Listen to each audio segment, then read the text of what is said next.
Hello, welcome once again to the Land Rover Toolbox videos. Today's review is about the hub socket for your Land Rover axle. So to remove the hub nut, first of all you're going to have to make sure that you've got a tool to be able to do it with. Cheapest option here is a hub nut spanner, which is about 4 or 5 quid, and here we converted one earlier.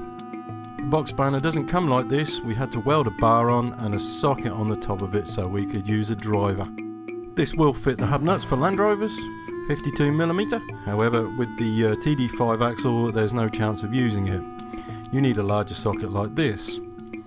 Paddock have one, and this is quite a meaty beast.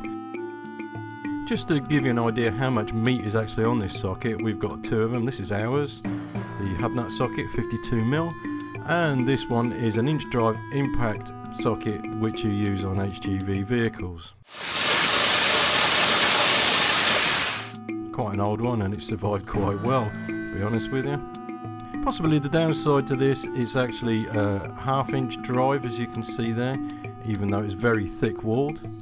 And this would do the Defender Discovery and the Range Rover Classic axles quite easily with a half-inch drive bar with no problem. Push it around, crack it off, away you go. The torque on the locking nut is actually not that tight. The later axles have a single nut which is staked, and the torque is a lot higher. Using a half-inch drive breaker bar, if it had a long handle and you put a scaffold pole on it, it would probably snap the drive on this before you undid the nut.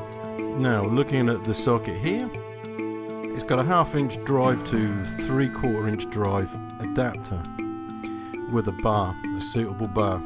This will give you solid strength to undo it. The adapter's from Star Willing. Google it, you'll find it's a good German company. And it also has a positive locking device because it is an impact adapter. Alright, in this case I'm using this with a solid steel bar, and I can put enough pressure on this to be able to crack it off and undo it easily. The socket's able to take a lot more abuse from workshop work. Usually in a workshop it is advised not to use an air gun on hub nut sockets because sometimes they'll strip the thread off a stub axle, so it's best to do it manually. Taking a look at this socket, it's cracked to pieces. This has had a lot of hard work, but it's a cheaper type. In summary, you're getting a very good deal with this socket. The price of it, if you compare it with other sockets that are made at this size, you are getting a very good deal. So there you go.